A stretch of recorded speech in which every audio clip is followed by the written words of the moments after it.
Good evening, everyone. Happy Thursday. And just getting started here. So we're going to give some people time to get in. And just want to say hello. Hope you're doing well. Hope your week's going well. Hope your day's going well. And we'll get started in just a minute or two.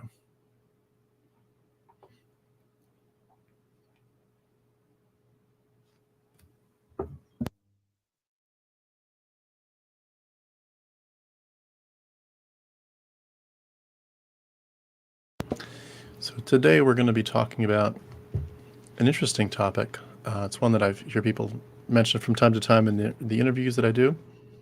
And I see it on other platforms. And I think it's a really good topic. It's the idea that the greater the commitment that we have to Jesus and include everything else with that, to the Bible, to Christianity, to our walk with Christ, the greater our commitment, the greater the impact of deconversion, sort of like the whole pendulum swing. And in some ways that can be, of course, number one, a wild ride. It can also be dangerous in the sense that when you're on the other side of that pendulum swing, it's like, holy smokes, there's a lot of change here. So I just kind of wanted to talk through it, a few quick notes that I put together and some thoughts I've been having on this for a while. And hey, Chad, and hi, Accidentally Agnostic. Thanks so much for joining today. Great to have you here. So it looks like probably because I'm coming in at dinner time, not too many people are joining. That's okay. People can watch later. But again, we're going to just jump through a few thoughts I had on this dynamic of the greater our commitment to our faith, the greater the impact of our deconversion. So I've been thinking about how,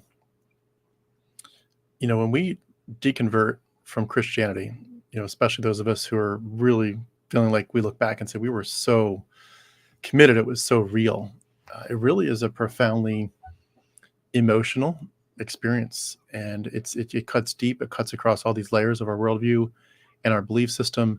It's transforming us. We talk so much as Christians about we're going to be transformed by the Holy Spirit, be transformed by the renewing of our minds, and boy, does this one transform us a lot more. It's like the whole foundation shifts. This experience of it being so transformative is really true for those of us who would probably label ourselves almost obsessed. And I had that label once given to me. Someone said you have a near obsessive fixation on your relationship with God, which of course I saw as a huge badge of honor. Like, yeah, I hope so. I sure hope I'm obsessed with my Lord and Savior and eternity.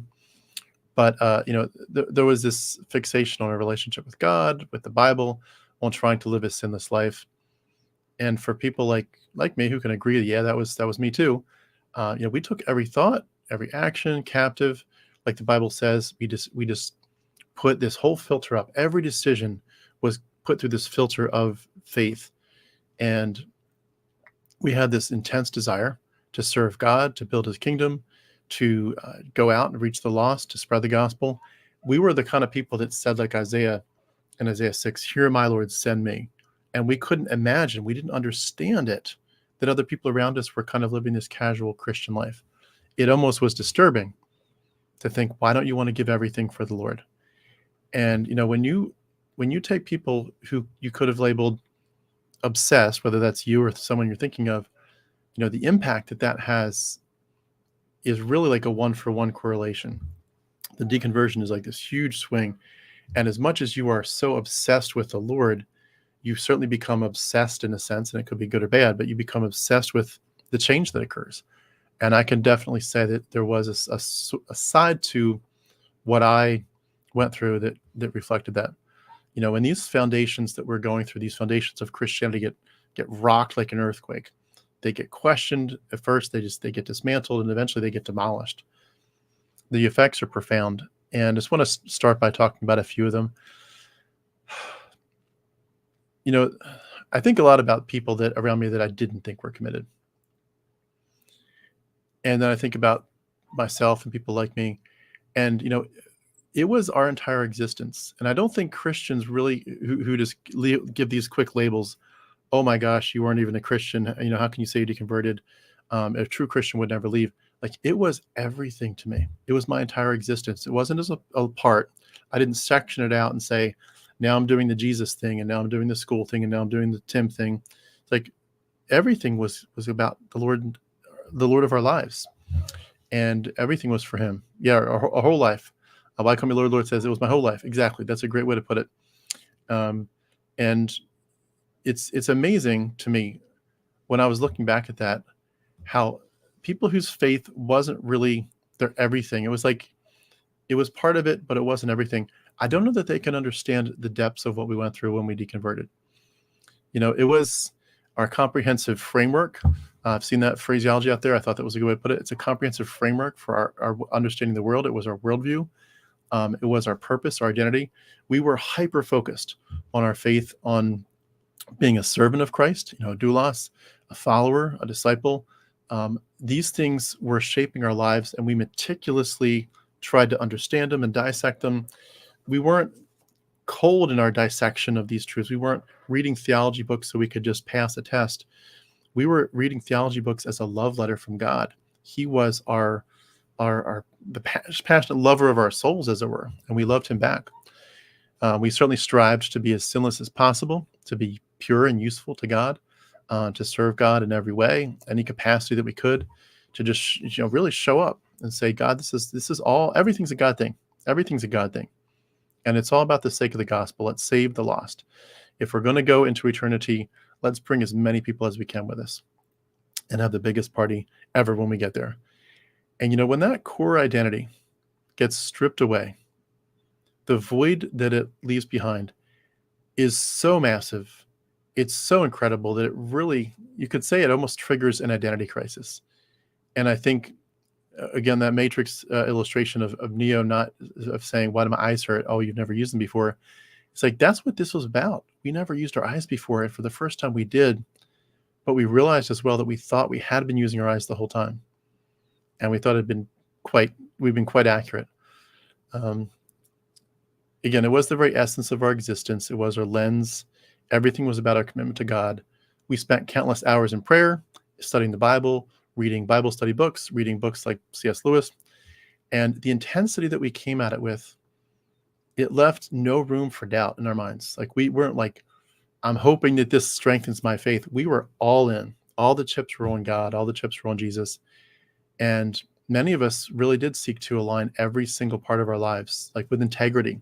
Like, it wasn't like God here and my stuff here. It was like integrity. Everything was aligned with God, with His will, with His identity.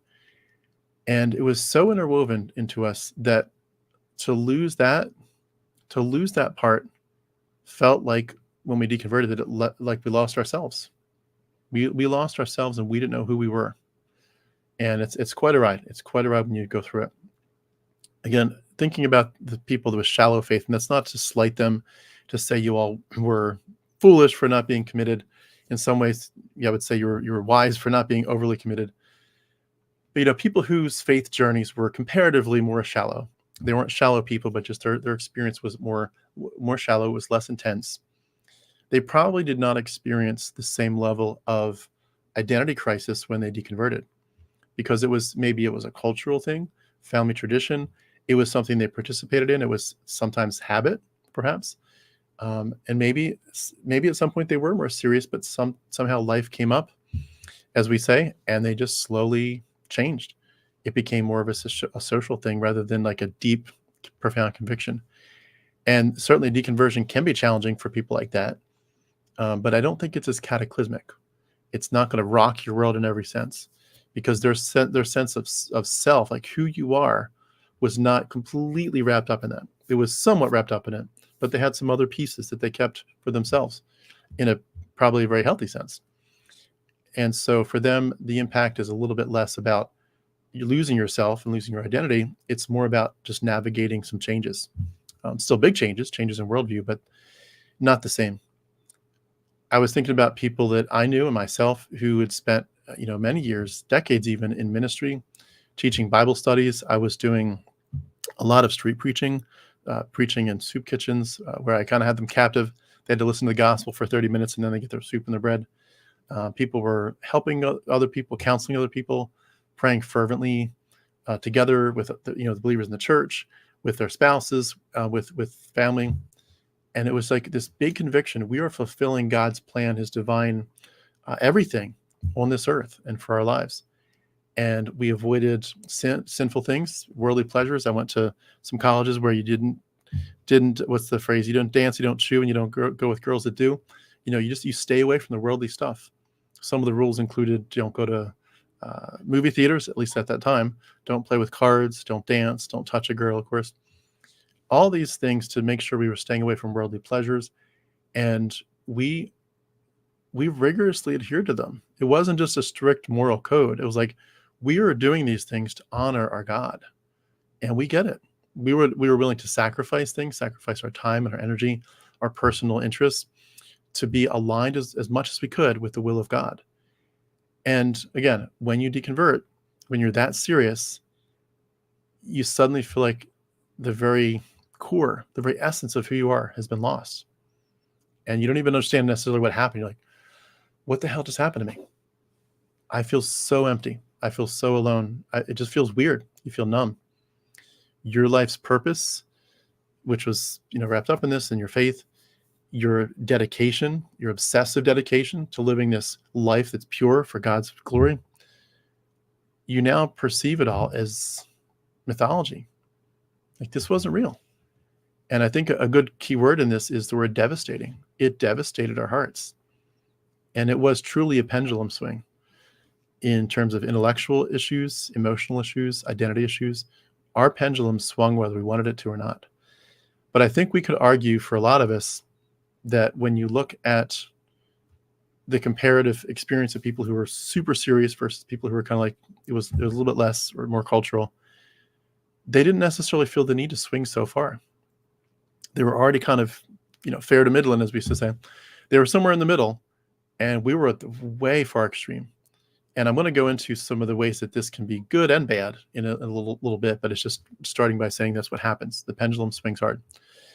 I want to just mention, the emotional impact of this. I've touched on it a little bit, but it feels like you're mourning the death of a loved one. It really does, like a parent. And I had lost my dad earlier that year. I deconverted in September of 2019.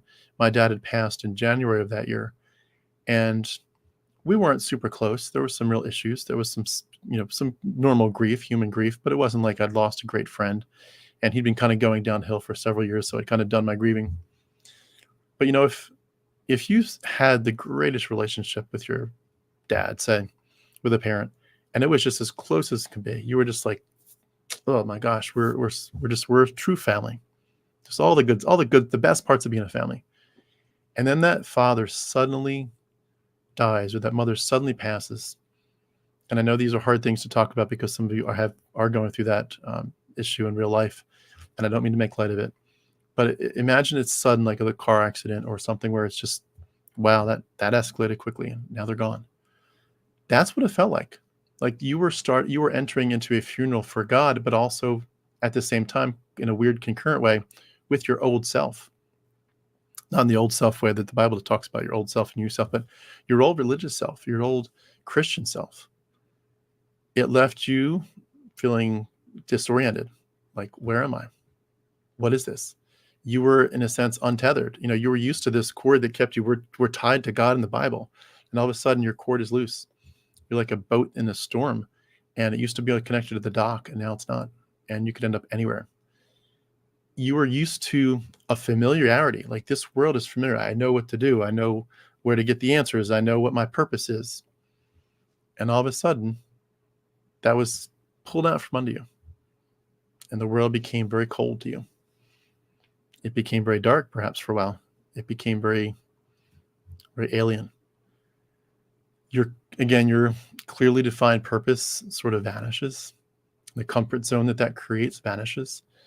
And you kind of feel this stark emptiness of like, what do I do now? It can be terrifying and isolating. And again, for somebody like myself who lived with such a certainty of God's presence, his assurance, the divine purpose, that loss, like another good picture, I think, is falling into an abyss. I've heard that people use that before, and I think it's a great way to put it. You're just free falling into an abyss, and you do not know where the bottom is, and you don't know how hard it's going to hurt when you fall, when you hit. It feels, at least for a little bit, like nothing makes sense. And I don't mean that in the truest sense, but everything, at least temporarily, feels meaningless, or at least you wonder if it's going to. Now, when I say nothing makes sense, I do want to add, ironically for me, in some ways, my deconversion led to me feeling like everything made sense. Everything.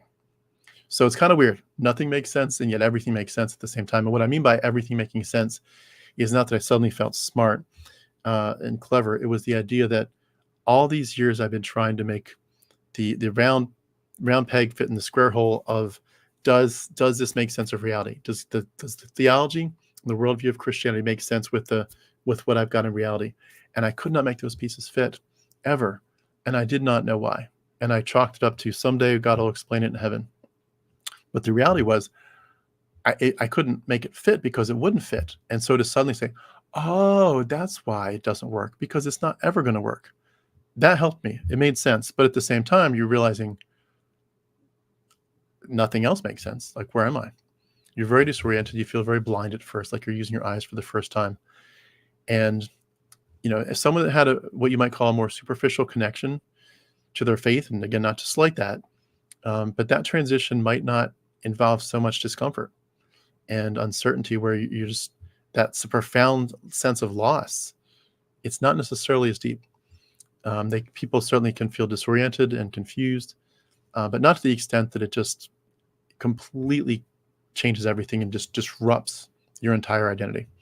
The world still makes sense to those people in some ways, but maybe put it this way, the process of healing from that has less existential dread. You're not fearing nihilism as much. You're not fearing, oh my gosh, I've lost the afterlife. Maybe you've already slowly deconstructed hell and even heaven. For people that were like, it's all true. It's all true. Remember that scene from Star Wars, the first one with Rey, where they find Han Solo, and they're talking to him about Luke Skywalker, and Han is like, I think it's Han. He's saying, it's true, all of it. And that's what we were like. We're like, it's true. All of it's true. And then to suddenly realize, no, it's not. For those of us who were so deeply invested in our faith, it really does bring out and provoke a strongly powerful sense of betrayal, overwhelming betrayal. I mean, it isn't just intellectual, like you pastors and teachers tricked me, or you left out important information, though that's true. But it cuts to the heart. It leaves you feeling deceived by the entire worldview, by the entire religion. It isn't, this pastor is bad. This whole thing has deceived me. And of course, eventually you turn your hands inward and say, I also deceived myself. They were culpable, but I was culpable. The community that reinforced these beliefs, my church, my family, my friends, they're culpable. All these spiritual leaders. And it just becomes this one big, at first, it becomes this huge, what the hell moment of your life. What the hell's happened? I can't explain this. This doesn't make sense. And in a sense, again, it kind of all makes sense. Like, wow, that was a huge waste of 40 years. Thank you very much. And it's just like, but still, it feels like this doesn't make sense. How can I have been deceived for 40 years? How can I have lost 40 years and spent this time loving and being enraptured by the personality of somebody that I talk to every day, and he never existed? It's kind of like A Beautiful Mind, that movie where he's got the mental health issues, and he's seeing people all over the place that are not there. And he really has to work hard to admit it to himself. And because of his mental health issues and how intense it was, he almost couldn't stop. He would have to just say to myself, I can see those people are right there. And yet I know they're not there. They're not real. He'd have to eventually distinguish what's reality and not. But you felt like it was real for so long. It was part of every fiber of our being. And that sense of betrayal just became so intense.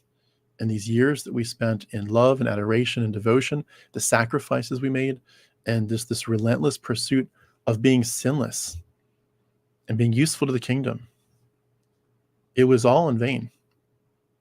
It's funny, there's a passage in Philippians where Paul's listing the pros and cons of the law.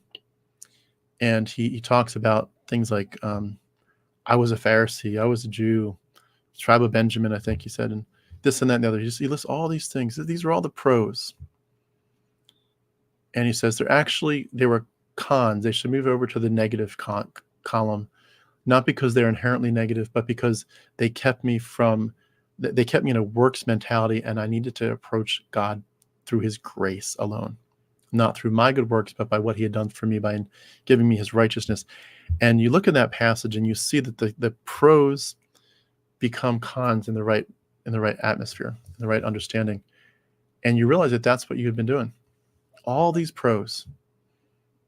I'm living for the Lord, living for the Lord, living for the Lord. All the details of that, put them from the pro to the con column. They've been hurting you even while you thought they were helping you. I think about people too who deny themselves certain pleasures. I know people that intentionally didn't get married because they felt the call to the mission field. They would have loved to get married. They just felt like they needed to do more for the Lord. They certainly, of course, abstained from certain behaviors. They intentionally went out and endured hardship, as the Bible says, in the name of God, in the name of their faith. They believed they were pleasing God. They believed they were working hard for the kingdom and earning rewards and crowns in heaven. They resisted the temptations. They rigorously avoided sin. They worked tirelessly to bring others to Christ. And then after deconversion, they look back at it all. This huge pile of, look what I have given up for the Lord. Probably not in an arrogant sense. I know Christians don't really get arrogant about that. It's all a way of just saying thank you to the Lord. But, we look back at this and say, I gave up so damn much. I gave up myself. I gave up my time, my money, my efforts.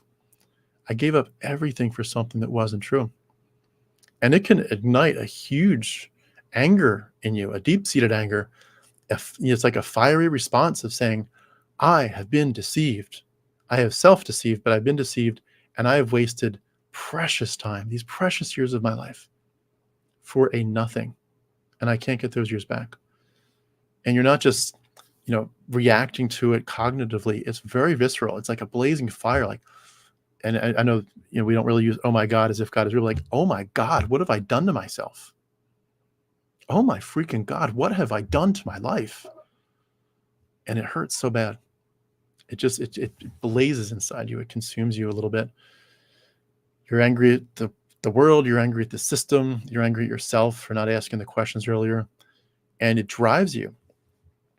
It drives you personally, privately, and then eventually in a communal sense, and then even in a platform sense, like I've got, to expose what was so harmful to your life. You were deceived. These beliefs you once held so dear did nothing but deceive you and waste your time. And now it can be all consuming. You can be like, I need to spend my life undoing what I've done. And I'll be the first to admit that that's a very big driver for me, even to this day. You want to speak out against this religion that dictated every part of your life. And just like you had this intense dedication to the gospel, I will preach the gospel and I will bring lost souls into the kingdom. It's now redirected toward exposing the falsehoods. Our former faith was just foolishness and nonsense. That's all it was. Foolishness and nonsense. And we're driven by a very deep sense of the betrayal that we feel. And you look at this and as you look inward, not necessarily at the platform level yet, but you're just looking at the trauma that you've gone through, these psychological scars from the religious trauma. There were wounds by what we did to ourselves and sort of the OCD perfectionism. Like, if I can just do enough, I'll be, God will use me and be happy. But the teachers above us, they traumatized us. The things we did as habits. We talked about that earlier this afternoon for anyone that joined us. Our habits got us. Our communities got us. Everybody got us. We got ourselves. We tricked ourselves. We were the suckers in the room. And for those of us, again, who are hyperfixated on this, we constantly measured our worth almost by our ability to please God. Just like a little kid might say, Daddy, are you happy? Do you like my painting? Do you like my drawing? If your daddy says, imagine hopefully a good daddy would say, oh, it's beautiful, nice work. But imagine a snarky daddy, like, it's so, but you can do better. Come on, what's the problem? What's wrong with you? We were driven to that. We wanted so much to hear, well done, my good and faithful servant. And when you deconvert, after those teachings have been so ingrained in you, these doctrines and what they meant to you and the emotional bond you had with this Lord and Savior, it does not vanish. It leaves lasting scars that even can affect your mental health if you're not careful. And it affects it in very deep and profound ways. People that were taught from childhood that they were inherently sinful and deserved eternal punishment without God's grace, without him going out of his way to redeem you, to buy you back from the slave block of sin, purchase you and make you a child of God. We were driven in some ways from the earliest days to obsessively seek forgiveness for even the smallest sins, smallest acts of transgression. Many of you confess to me that you've lived in constant fear of hell. You thought I could backslide, and my theology does not include once saved, always saved. So I know that I might have gone too far. I might have slipped. Some of you have reached out to me and even said, I've deconverted a year or two ago, and I still fear hell. These deep-seated feelings of unworthiness, they can come out in people as anxiety, depression, and other issues, other psychological issues that are very, very challenging to deal with and to overcome. It's a long, painful journey. We know that. I'm not telling you anything new. We know it's a painful journey. And it's certainly impacted by the fact that the Christian community is often filled with hate and treating us like we're traitors. And so it's like this double whammy of you got this this deconversion that hurts, and then the realization of all the religious trauma, then you have this new trauma from the rejection of your community. It's like a double or triple whammy. And these emotional scars end up running so deep, and you just feel so betrayed by this religion. And of course, it wasn't a religion to us, it was a relationship. It was our source of everything. And we're doing this complete deconstruction, this complete teardown of our belief system that caused this harm. And we're slowly painstakingly trying to rebuild a new worldview and a new identity, hopefully healthier. It's hard to miss the profound pain, the intense pain of this journey, but also the beauty of the profound transformation that's available to us if we take the journey the right way. We really, at this point in our journeys, when we're that far down, when you're so deeply committed, you need to rebuild.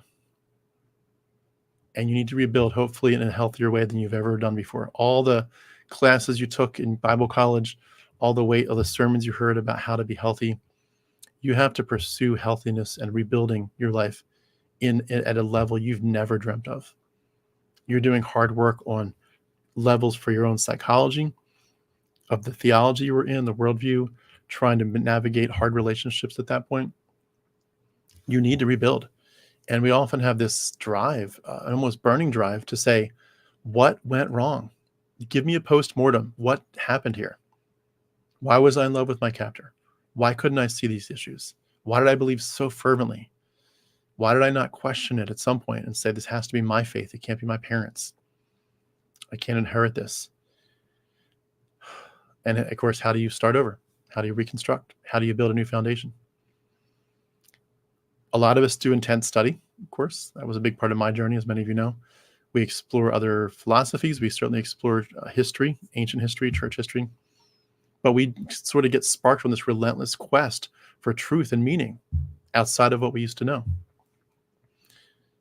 I was, of course, immersed in the study of the Bible when I was a Christian. I remember my mom, when I was homeschooled, she used to say, Tim, I want you to listen to 2 preachers a day. Just pick any 2 on the Christian radio. And I want you to read 3 or 4 chapters of the Bible. I would voluntarily listen to 4, 5, 6 preachers on the radio, Christian radio, and I would voluntarily read not 2 or 3 chapters, but 2 or 3 books. And often I'd go back to it again later in the night, and then add to it, devotional books. We devoted endless hours to understanding Scripture because we saw it as this living Word of God, and we tried to apply its teachings to our lives, to every aspect. We tried to share it with others.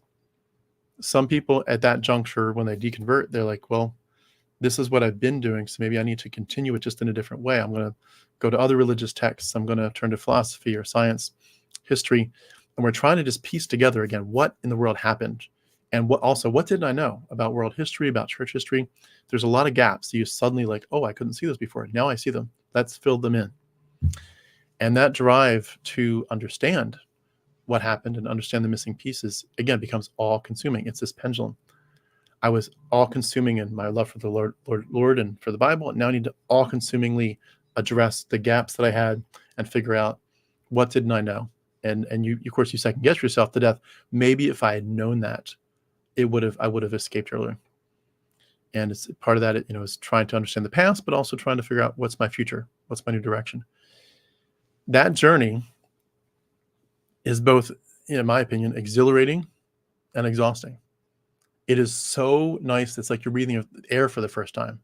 It's like, oh my gosh, this is so nice. Or like you've been inside a cubicle office all day, you drink or breathing recycled air, and you suddenly get to go outside on a beautiful windy day, and it's just perfect. And the clean air, you just feel like you're 10 years younger, like you're just getting outside the building. It's exhilarating, but it's also exhausting. You're so liberated, so liberated. You're discovering new things. You're discovering your new you, the new identity, but you're starting from scratch, and it is overwhelming. And a lot of us deal with the fear of, what if I'm wrong again? I was wrong already. I was so wrong already. What if I'm wrong again? You can become really highly skeptical. This leads to deep skepticism and an overcautious approach to almost everything, to these maybe new beliefs you have, or at least new thoughts and perspectives. And you're very wary of being deceived again by yourself or other people. And it becomes this delicate balance between this joy of like, I am intellectually free at last, and yet there's this weight of uncertainty that's just crushing. How did I not see it before? And maybe I won't see it again. And for those of us who were so sure of our path in the past, it's this burden of reconstructing from the ground up is so daunting.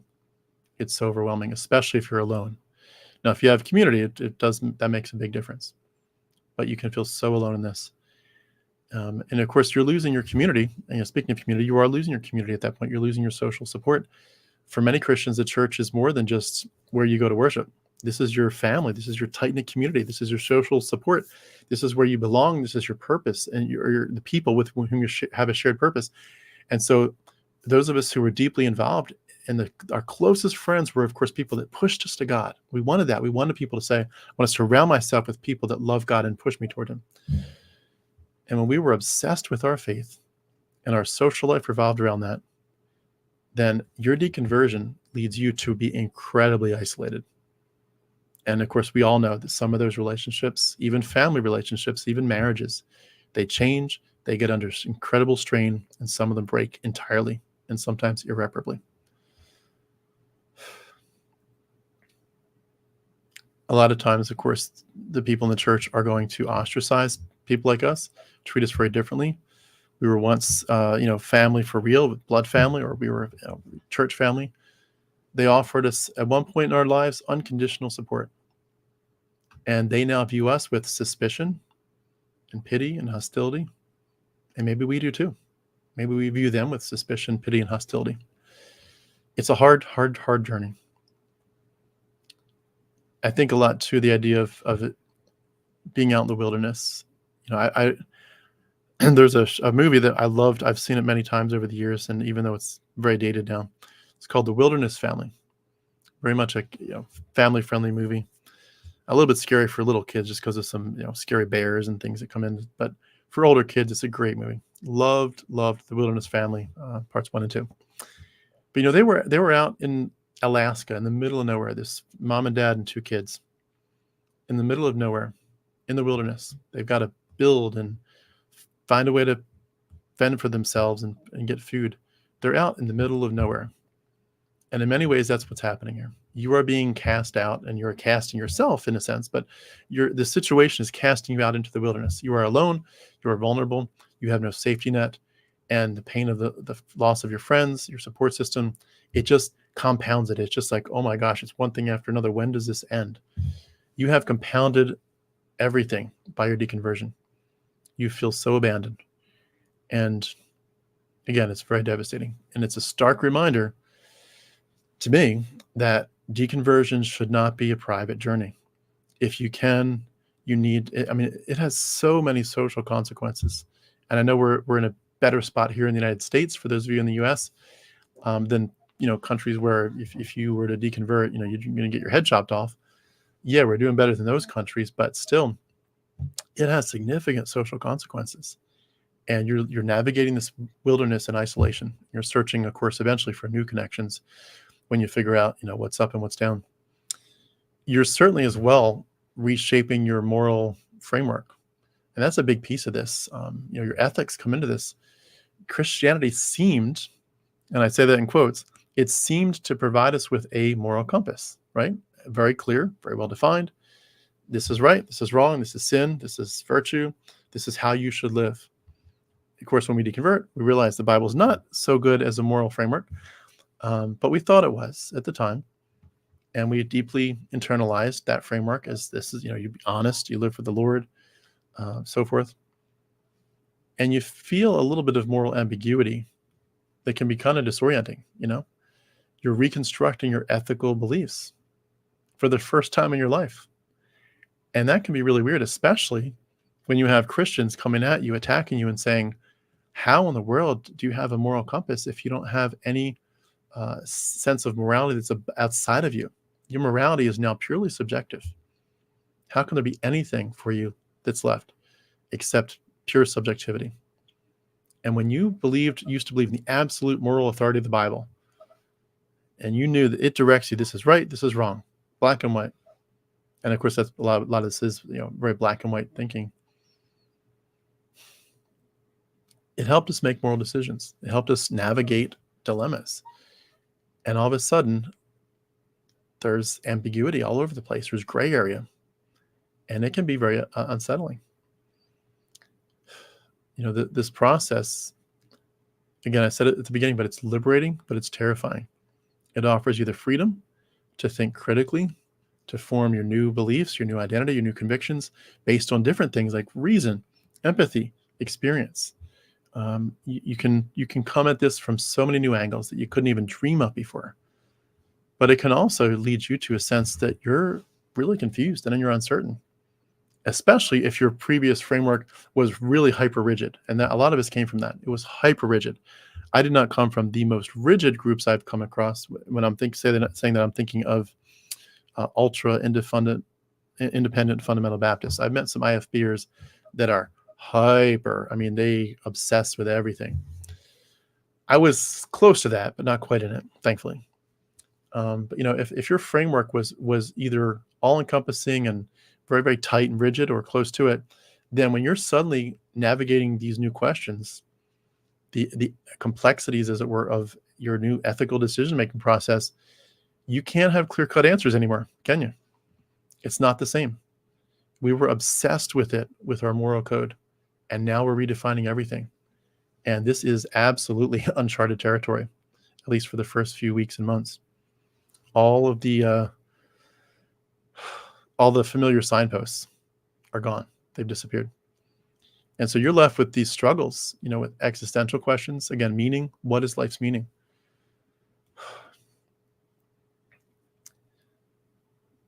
Why are we here? What is the purpose of life?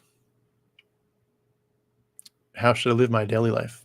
What happens after death? Are there rewards? Are there punishments? We took such comfort from our certainty. It felt so good to know their answers and to know that we alone had the right ones. And these questions of, again, like why are we here? What's the purpose? They weren't just like intellectual. They weren't just curiosities. They were the foundation of our entire existence. They were our everything. And deconversion brings these questions that you maybe kind of answered in the back of your mind a long time ago. I already know that the purpose of life is to know God and enjoy him forever. I know the purpose. I know what I'm supposed to be doing. And deconversion brings all these questions back to the front. It's no longer an assumption. It's now fresh. You don't have the reassuring answers that you used to have. people, afterlife I've talked about quite a bit. I struggle with that quite a bit. I wanted to live forever. I still do. And, the issue of nihilism, and maybe another good word for it will be oblivion. I'm going to be going back to being nothing someday, and nobody will remember me, and everything I've done won't mean anything. I am a nihilist. That hurts. If you believe this, and if you're especially obsessed over your relationship with Christ, that hurts. Some people do still deal with those questions of what is the meaning of life if there's no divine plan. And maybe there is an afterlife, and maybe it's just different than what I thought. Maybe I go back to some energy, some force, as it were. I think Star Wars has definitely gotten us thinking about that along those lines, which I know is related more to some other ancient religious thoughts. But the point is, you come up with this deep existential angst where you're just like, oh, what is it all about? Does it mean anything? And I know I need to get up tomorrow to go to work. It's important to go to work because I need money, because I need to pay the bills, blah, blah, blah. But beyond like the things that I need to do just to keep the lights on, like, what is my life purpose now? And when you get that ripped away from you, and sometimes it's raw, that ripping away is raw. It'd be like somebody that has a real open wound, and somebody, instead of putting like the right Band-Aid or whatever on it, the right way to heal it, they just put like a t-shirt on it, and it dries with the blood in there, and eventually the doctor has to rip it off to heal it right. And this is a raw ripping. We found comfort in the idea of our loving God and our guarantee that we had a place in heaven, and we had a purpose in this life, and now it's gone. And so that existential void, I think, can often lead a lot of us to an incredibly profound anxiety and even despair, and certainly depression. Again, I did not personally deal with that. I don't know quite how I escaped it. I did not have depression. I was honestly almost overjoyed. And I'm not saying that to demean anybody whose journey included intense depression over this. Just sharing my story. And I just elaborate for a second. What I mean by that is it almost became laughable. Like, what the hell? I believed in this God? This God is so ridiculous. This idea of this God is so crazy. There is no way that God is real. And I started literally laughing. And it was real. It wasn't like a surface facade laugh. It was like, this is crazy. This is crazy. And I felt like I won the lottery. But for a lot of people, that's not how it goes. It's a lot of despair. It's a lot of anxiety. It's a lot of depression. You've opened up new doors to new ways of meaning, new relationships, new goals for your achievements, new pursuits of knowledge and experience. But you have to find a way in this journey to get past the existential dread. The existential dread, keeps you at first from feeling like you even have a shot at creating a new purpose, a new self-defined purpose. You eventually get there, of course, but that dread takes a while to get to escape from. We were obsessed with our faith, our eternal destiny, and now what you pretty much have to cling on to is, are you brave enough to take a step forward and have the courage to go out into the darkness, saying, I don't know what the next step is, and I have no idea where this is going to land and end. How does it end? Like in the Truman Show, how does it end? I have no idea. Everything is uncertainty.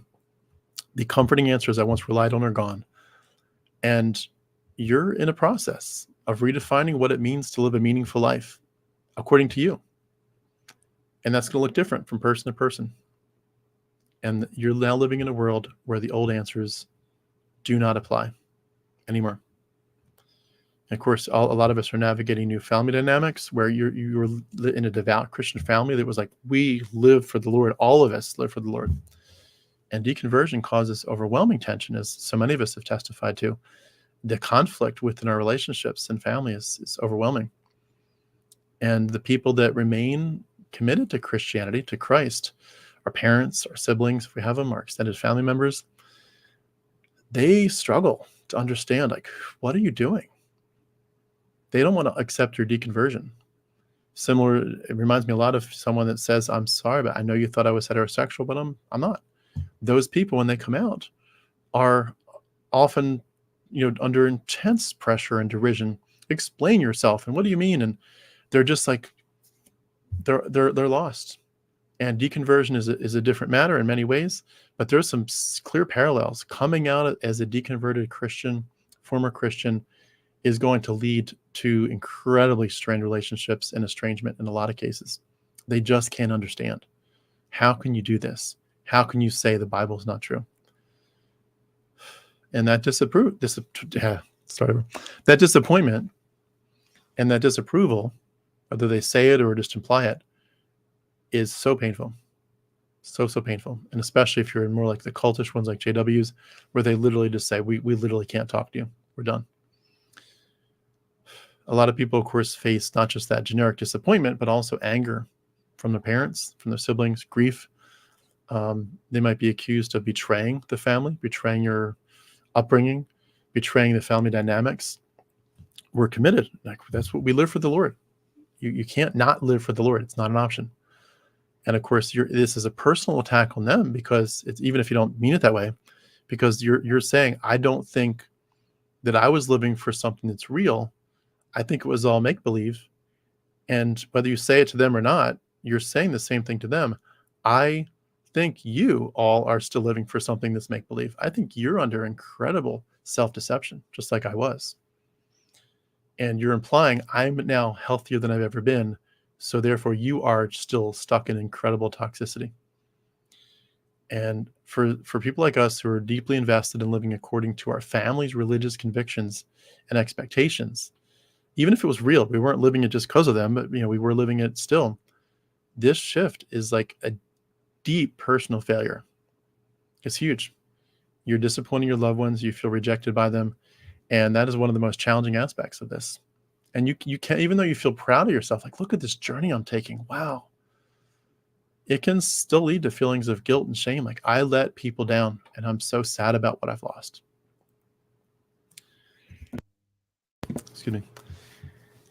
And, a lot of times people, they wish they could go back. They wish they could get plugged back in the matrix. Not really, but you long for that acceptance and understanding community. You long to get back to a time when you were closer than ever. And now you can't be, and you want to be. And you want to find a way, but you're not sure if there is a way. And the family bonds mean something to you, but you also know that you have to stay true to your new beliefs, or your new lack of beliefs, I should say. And for a lot of us, this pendulum swing is going to require that you almost redefine what family means. And I know some of you that is more painful to even think about than I can imagine. It's hard. It's really hard stuff. And your family might eventually be people that are not your blood family. And that sucks. That really sucks. You have to seek out a new family sometimes. People who will offer you unconditional support and acceptance are worth their weight in gold. And they are rare treasures. And for someone who once believed that their faith was sort of the key, as it were, to keeping a harmony in your family, even if it was just an assumption, if you stay in the faith, our family can be strong. Navigating this new world, it can be just a nonstop heartache. There's no way back. You can't unsee what you've seen. I think too, the idea of this intellectual freedom that we have, I talked about that earlier. For those of us who were deeply committed to Christianity, we were, of course, again, committed to this idea of absolute truth. The Word of God is the absolute truth. It's inerrant. It's infallible.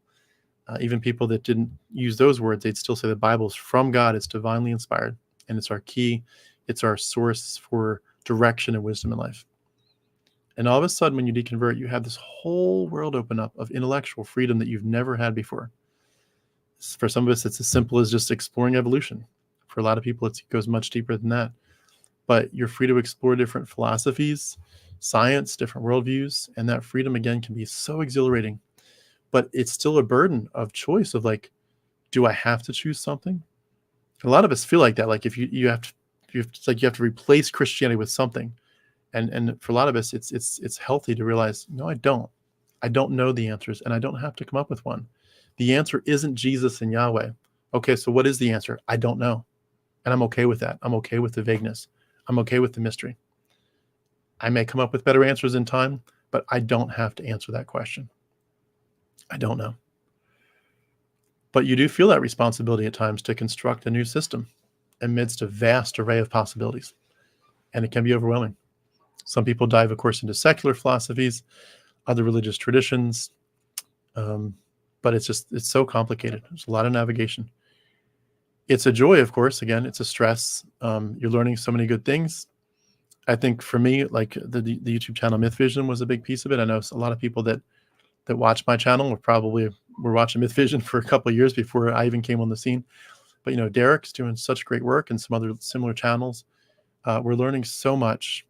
Other channels like Brandon with Mindshift, coming up with more of the philosophical side of things, helping us think deep thoughts, and Christy Burke's channel, just thinking so many good thoughts. But you are piecing together a new worldview, and that is an incredibly daunting task. And it's an emotional roller coaster at times. Sometimes you feel like you're so enlightened. This moment is so enlightening. I've learned so much. And then you have doubt and confusion.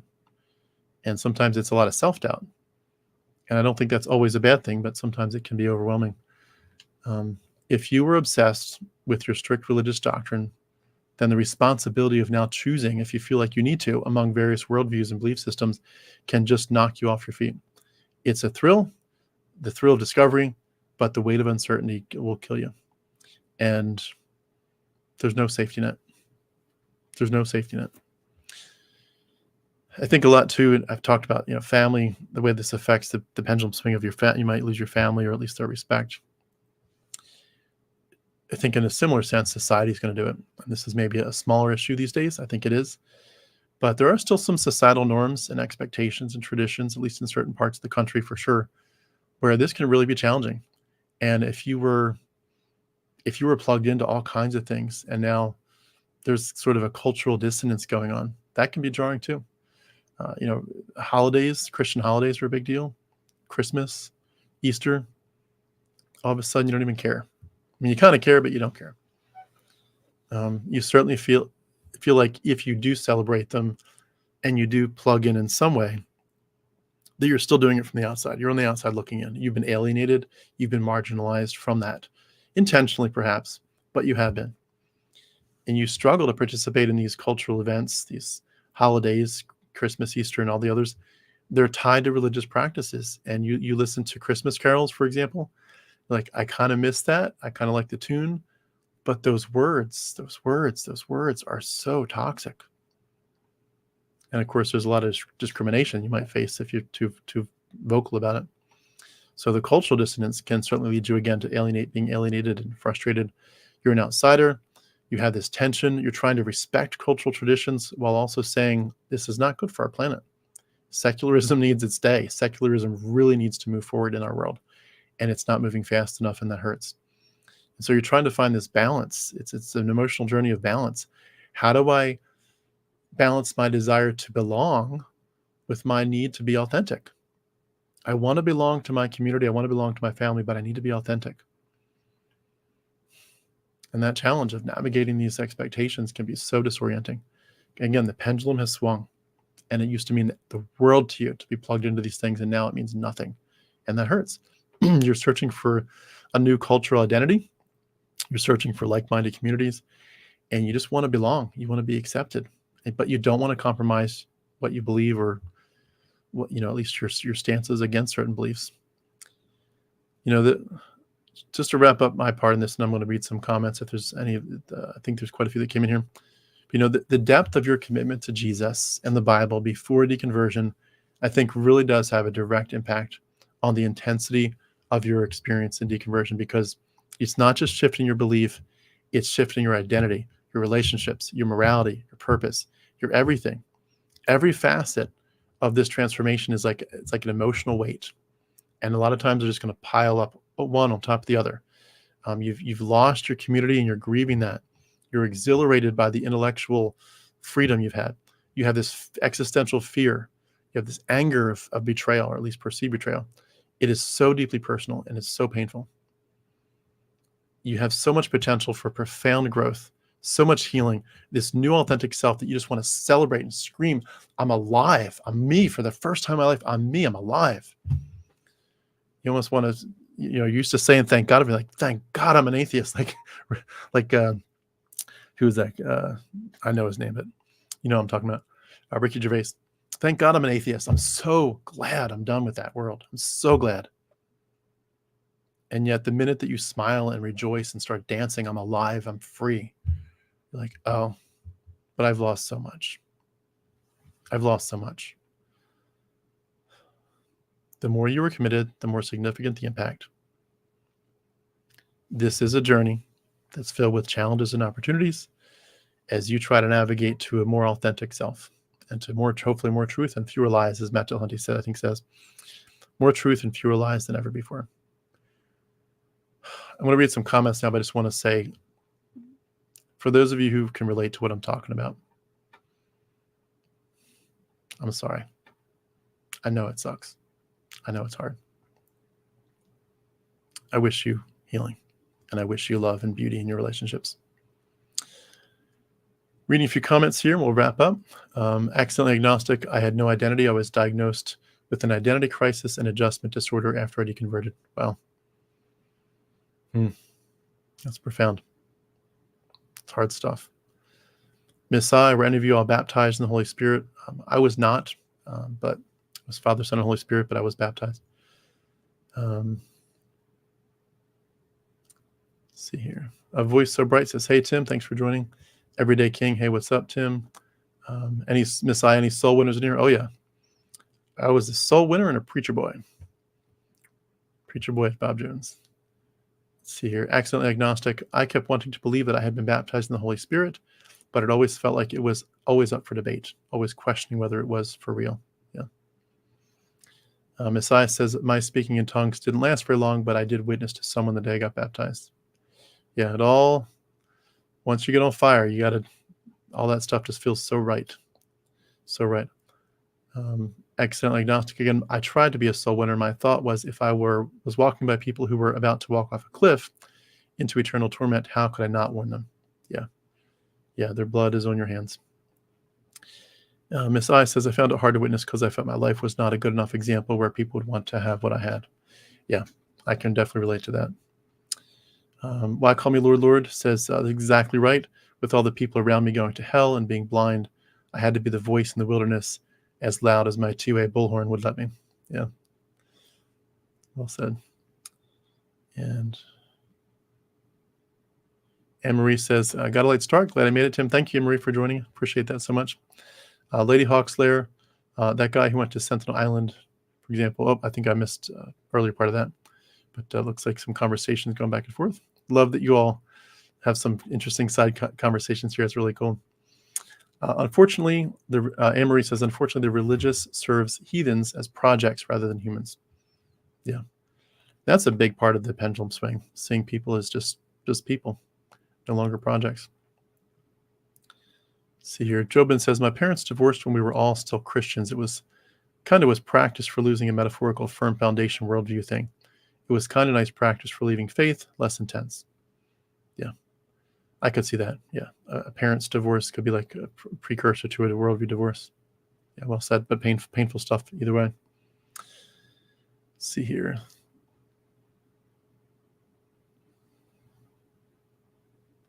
Out of time. Free fall is a great sign that one is breaking free.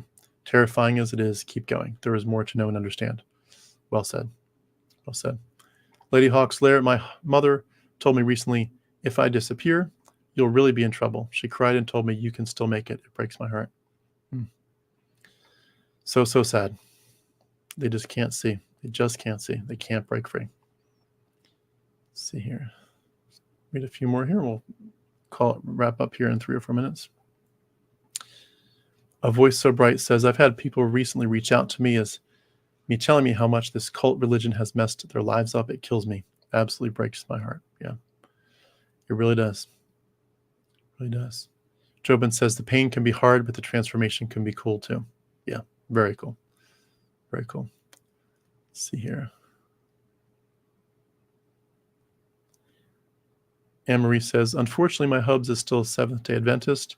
It's a typical Kool-Aid end times cult. No matter how much I tell him facts, he just digs his heels in deeper. It's sad that his focus is fiction. Yeah. It's very sad. Very sad. Out of Time says, you were talking about me right now. I'm sorry that it was talking about you. I'm glad that you're related, but I'm sorry for your journey being so hard. Accidentally Agnostic says, for sure, always spring cleaning a new closet stuffed full of traumas and things to be mourned and sorted through. Yeah, that's a good way to put it. Really good. I love some of the metaphors. I like to think of metaphors, but some of you all come up with some really good metaphors that take it to a next level. I like it. It is definitely like spring cleaning. And it's spring comes once a year. Like, you got to keep doing it. It doesn't really end.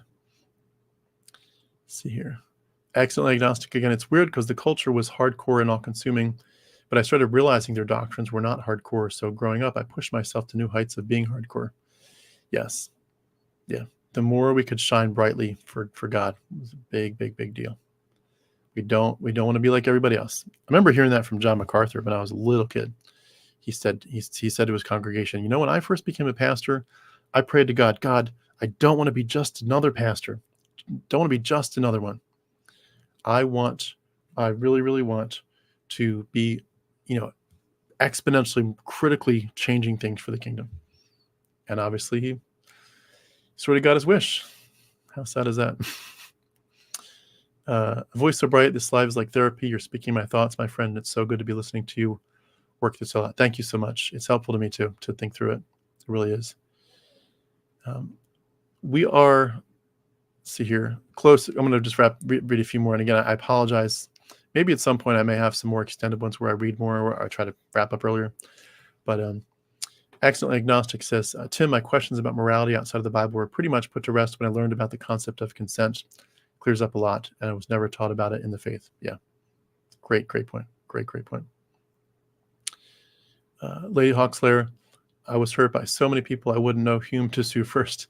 Being systematically brainwashed like that was horrible. Yeah, it really was. And again, just scrolling quick here. Wrap up in about 2 minutes. Daniel Grant says, good evening. Thanks for joining us. Alex Dieter says, my family refuses to talk about it. Yeah, for a lot of people, that's where it's at. Accidentally Agnostic, Tim, yes, it's painful to not be able to connect authentically with my family, but I cannot trade my freedom for anything. Well said. Well said. It's hard, but you can't unsee what you've seen. Miss Big Up, mental freedom is beyond a price for sure. Yeah. Let's see here. Emily Ryle, thank you so much for joining us. Haven't been able to find a new family. Yeah, that's a hard. And Emily, thank you for being here. I know some of your journey there, and it just stinks. It just stinks. I really hope you find, some people that can connect better soon. And part of it too is just certain parts of the country. If there's not a group there, it's hard. It's so hard. But we're proud of you. We're proud of you for trying. You're very brave in your journey. Keep going. Miss Big Up says, you guys are so brave. I have only told one family member. I think they guess already because I didn't bang on about the Bible like I did when I was a Christian. Yeah, exactly. Accidentally Agnostic mentioned another one. Bullet Myth Vision and Bullet Holes in the Bible. That's a great one. Justin is awesome. Please go like and subscribe to Bullet Holes in the Bible. I don't know if he changed his handle yet, but you can probably Google or YouTube it and find it. But Justin is great. Lady Hawk Slayer, my whole world was turned upside down. Everything. Yep. Absolutely. Oraculum Hammer says, to all those who went through the deconversion process, what was the first doubt nibbling at you? 1, Jesus' lies of end times. 2, Yahweh's spiteful nature, who also regularly gets defeated by mortals. Yeah. There is a lot. There's an awful lot that kicks it all off. But thankfully, it all kind of eventually steamrolls it into one big happy package and just says, this is mythology. Get out. See here, Patsy Klein says, I'm a 50-year Christian born and raised in Church of Christ. Only during these past few months have I ever questioned anything about the Bible. Now that I am, I feel pulled in both directions. Wow, Patsy, thank you for sharing that. And I wish you well in this journey. You're going to have Christians that will gladly pull you back and say, we have answers. We have good answers. Stay in the faith. I encourage you to keep digging, and certainly it's your life, it's your choice. Do with your life what's best for you, but I certainly hope that you will continue to search for answers and also to continue to question the nature of Yahweh. Is he really a good God, or is he a psychopath? But I wish you well. I'm sorry probably for the pain that you're going through. See here. I think I'm going to have to wrap it up there, but so many good comments, so many good thoughts. I did want to just mention as we wrap up, if anybody is able to support me, I appreciate it. All the ways to support me are beneath the video in the description. But thank you all. I'll be doing more live streams this weekend, just to give you a quick heads up. See here. I'll be doing probably, if I can keep this schedule, I'll be doing one tomorrow around 3 p.m. That'll be interesting. I'm calling it Christianity as a System of Selective Perceptions and Feedback Loops. That's an interesting topic.